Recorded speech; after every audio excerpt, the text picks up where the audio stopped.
never gonna make it. You're not good enough. There's a million other people with the same stuff. You really think you're different? Man, you must be kidding. Think you're gonna hit it, but you just don't get it. It's impossible. It's not probable. You're irresponsible. Too many obstacles. You gotta stop it, yo. You gotta take it slow. You can't be a pro. Don't waste your time no more. Who the f*** are you to tell me what to do? I don't give a if you say you disapprove. I'm gonna make my move. I'm gonna make it soon. And I'll do it cause it's what I wanna f***ing do. Cause all these opinions and all these positions, they come in millions. They blocking your vision. But no, you can't listen. That shit is all fiction. Cause you hold the power as long as you're driven. There's no way that you make it. And maybe you can fake it, but you're never gonna make it. Oh, will you fight?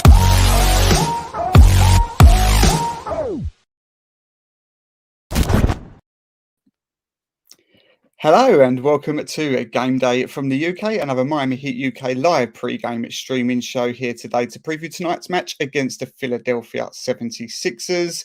Let's introduce the cast as always. Bilal Monar, just in time there. How are you, sir? I'm good. Good man. Oli Rahimi, how are you? Yeah, I'm good. Thank you, mate. Great stuff. And of course, Sam Aquara. Sam, how are you? I'm good. How about you? I'm good. I saw you there in backstage. You were sipping very nicely on a nice glass of red, which means Heat have they've either drove you to drink, which would be acceptable, or you're either that, or you're auditioning for Hangover Time, which is not allowed, mate. I'm afraid you're tied into a max contract with the Heat UK. So sorry about that.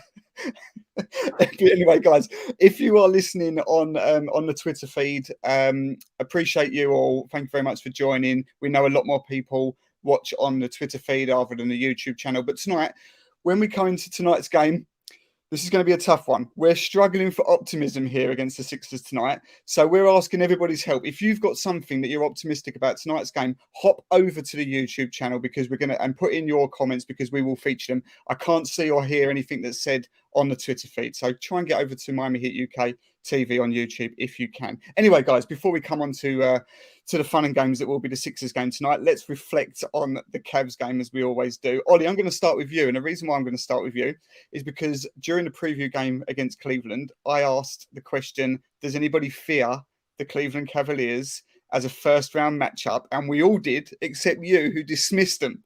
How are you feeling now? Any different?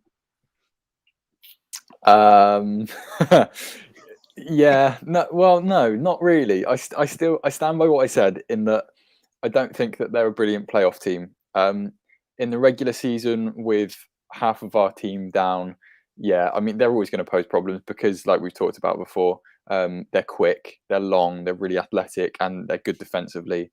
So yeah, we're always going to drop a game or two to them. But no, I'll die on this hill. I don't fear them in a 7-game series. I think Heat have the experience and playoff know-how to get by them, and we're better in the half-court set. So if it comes to it, we'll have to wait and see. Yeah, that's it. We will have to wait and see. I don't mind this because I wasn't optimistic, as you know, about this game. I thought that we'd played exceptionally well against two very good teams previously, but I thought the Cavs would give us problems. I only turned and changed my opinion at the last minute because I was going to go for a Cavs win.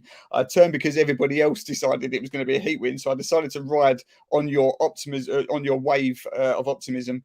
But we did lose, and Bilal, when you're missing your best players, Bam and Jimmy, as I said, we've done very well, but you've got to ask for more from people like Tyler Herro and Duncan Robinson, who I'm not going to bag on because they've both been a lot better. Tyler's been exceptional all season, but Duncan Robinson especially has been very good. But 6 points off of Duncan, I think just 12 off of Tyler Herro. When you're short-handed, you need more production from your offensive players, don't you? Yeah, of course. But as we all said, the Cavs are a bad matchup, especially for those two players who rely on like a outside shot, and especially if Jimmy and Bam's not there, literally they're creating their own shot, which, well, Tyler Hero can, but not against like a 7-foot guy marking him. So it's always going to be hard. But yeah, we do need more production today. Definitely today we do. We're not going to dwell too much on the Cavs defeat. We're going to come to the Sixers, but before we do, Sam, 3 of our last 4 defeats, we've failed to hit 100 points, and even the one time that we did, it was only 102, I think. So that's a lot of faith and a lot of, you're really relying on your defense there. And Miami are a top 10 defensive team. But, as I said, it seems like when we're losing, it's almost like we're losing badly and we're just not giving ourselves a chance to win.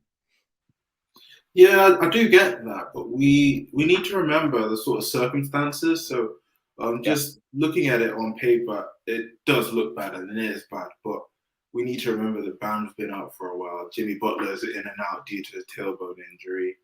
And we've still got Marcus Morris issue.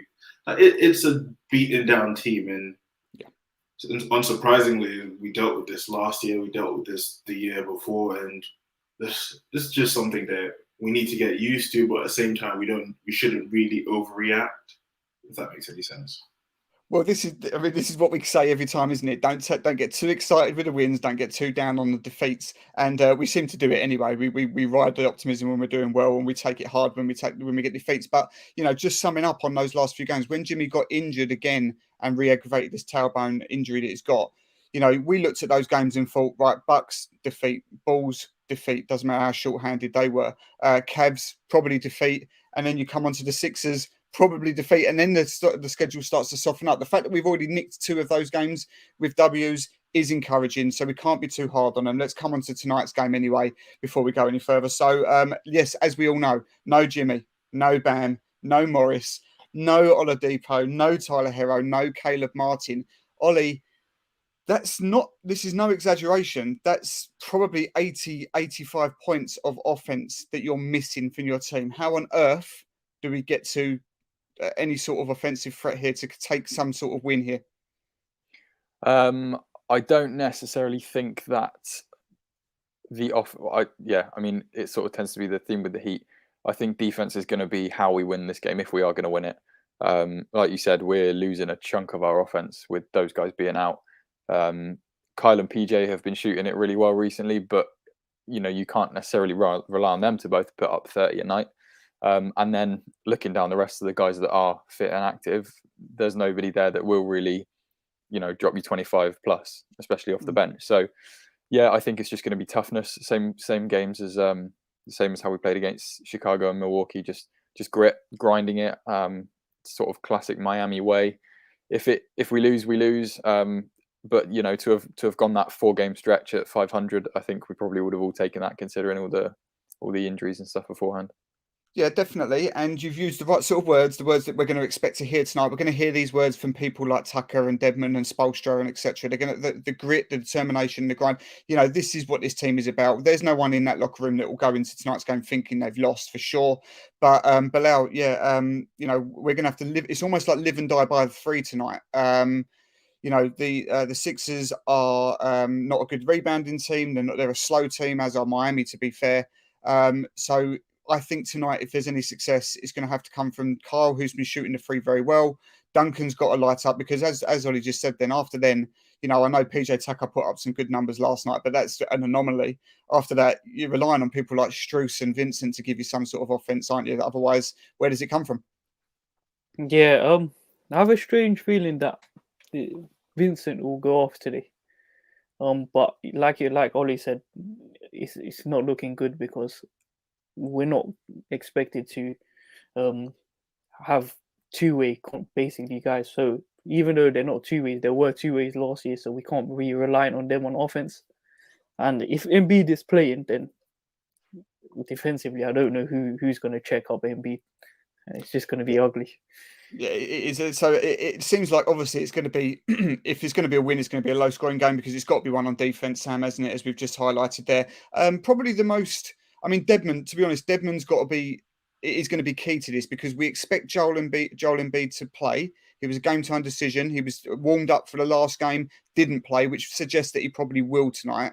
Dedmon's got a task on his hand because if he fouls out, if he gets early fouls rather, if he gets into foul trouble, not only does that put Joel on the line, who's exceptional from the line, but it means then you're probably relying on Yurtseven, and that's a task that you don't want early on, isn't it? So Dedmon is going to be key to this tonight, isn't he? Yeah, and he had proven himself in the past 3-4 games. Limited minutes in the last game, he had I think 10 and 5 or something along those lines. And he is tough. He embodies what is Heat culture. So he will stand a chance up to Joel Embiid, and it's not something I'm worried about.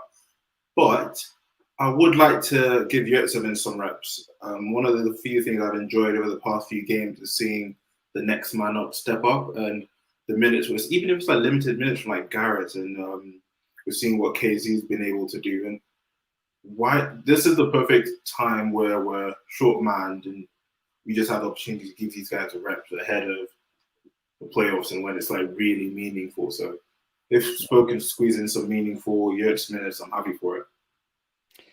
Yeah, it's one of these. I did put this out to you sort of 15 minutes before we went live. I was making some more notes and I was thinking, I struggled. I think I can't see. I try and be optimistic. I'm always trying to be optimistic, but I was just thinking I can't see where I can find any sort of keys really here, other than just playing hard on defense. How we take anything from this game. So I asked you all. I don't know if you all saw this, Sam. I don't know if you saw this, but I've asked you all just to come with me with anything, a nugget, if you like, that gives the Heat optimism. So Ollie, what did you come with? So yeah, two things. Two things. Two things, yeah. So yeah, Yurtseven against the Cavs per 36 minutes wasn't far off 16 and 15. So if he can just replicate that across 40 minutes against Embiid tonight, we'll be fine.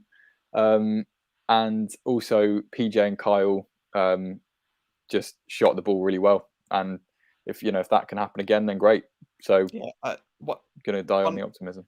Yeah, one of my favourite stats are the per 36-minute stats.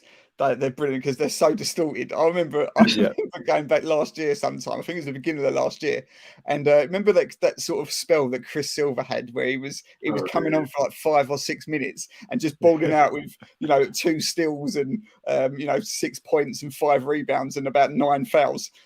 Yeah, there was that game against. Hassan Whiteside had like 25, 15, and 6 in his first 10 games per 36. Yeah. There was that game, I can't remember who it was against, but when UD squared up to Dwight Howard and he got ejected, and his average per 36 was like 40 points and 20 rebounds or something like that because he only played 2 minutes. It's the best. I love it. It's the greatest stat. Anyway, Bilal, what have you got, mate?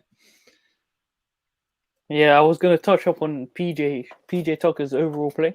I just feel like he's doing so much more than any Heat fan or people that watch NBA just expected. Like we always knew PJ as just a corner shooter and just a defender basically, but he's bringing up the ball. He's got that little shot put floater that's been money this season, and he's just been a great leader. I see him barking at KZ all the time when he's being KZ. So I'm really impressed with the PJ, and I really hope that it continues, and that's a bright spot for the Heat this season. It is a massive bright spot, and it goes under the radar so often, which is a shame because so many people are box score sort of watchers, and he's never going to do that. But what he gives you on the court is incredible. Is arguably, even though we've had some great performances this month, if you took December as a whole, PJ Tucker's been our player of the month so far, without a doubt as well. He's been absolutely brilliant. And he's got an important role tonight as well because, if you look at Dedmon, who's going to try and keep Joel Embiid as quiet as possible, which is going to be tough. After that, PJ Tucker's probably got a task on his hands with Tobias Harris. I think if he can keep him quiet, which is more than capable to do, you never know. The Heat could have a bit of a say in this. So there's my little roll of optimism as well. Sam, I don't know if you saw this in the chat, but what have you got, or if anything? I didn't, but I do have something. And one thing that stood out to me in the last game, we gave up way too many free throws. And we allow them to get to the basket at ease. And if we do that tonight against the 76ers, it's going to be a long night. So key for me tonight is protect the paint. Yeah, protect the paint. Yeah, keep Joel. Joel is a master, especially against Miami. Joel is a master at just getting to the line. So yeah, it's going to be they're the two keys. I think if Dedmon can stay in the game as long as possible, if PJ can keep Tobias Harris quiet in some way, it's going to be one on defense, as we know, but they're the two keys. So who knows? So we've tried to build that up a bit. We try to build a bit of optimism. I think we've done a good job. Let's go and get some, let's go around the table with some scores or some predictions rather. Ollie, what do you think? I'm struggling for optimism. I think I can't see us winning, to be honest. I think it'll be low scoring from the Heat. I think Joel Embiid is going to just have a night. I'm going to say Heat probably won't get over 95 and it'll be a loss, I think. Yeah, I think that's very fair. I put out a very, very quick flash poll, a 15-minute poll before we went out to say, will Miami get to 80 points tonight? That was obviously being a little bit facetious and a bit mischievous, but it came through not resounding. It was yes with 63%, which isn't exactly landslide. So that sort of goes to show what might be coming tonight. Bilal, what do you think? Philly by 20. Philly by 20. Philly by 20. Yeah, I can't argue. Sam, any better than that? I don't think I've ever predicted the Heat to lose in a pregame stream, so I'm just gonna try jinx myself today and go Heat lose by 15. Good man. Yeah, good man. I think it's going to be somewhere around there. And to be honest, as I said, even though the Heat won't be walking out tonight thinking they're going to lose. Of course not. That's not what this team is about. They'll go in there fighting hard and trying to win. But in something goes in my mind, I think if this is a slow start, and it has been slow starts recently for the Heat, if this is down by 10, 15 plus by half time, it will probably end up being Philly by 20. And you'll take that it will get into the back of their minds where they'll start to think, get this one out, scheduled loss, get out of Philly, and then maybe on to some easier games, which there definitely is after tonight. I think it's Magic. I think we've got Pistons twice, Rockets not far down the road. So there's some very winnable games where maybe the health starts to come back. So that might creep into him. So yeah, there we go. So I think we've all got Philly quite resoundingly. So we'll see what happens. But another midnight tip tonight. So please follow us at the Miami Heat UK for in-game comms. I'll try and stay awake this time. I've struggled a bit recently, showing me age, but I'll try and get away with this one. Follow us, as I said, at Miami Heat UK. Subscribe to the channel, please, at Miami Heat UK TV if you're over there. We could have done with this guy tonight. He might have helped out, but there we go. Guys, enjoy the game. We'll see you on Friday for the Magic game. Take it easy.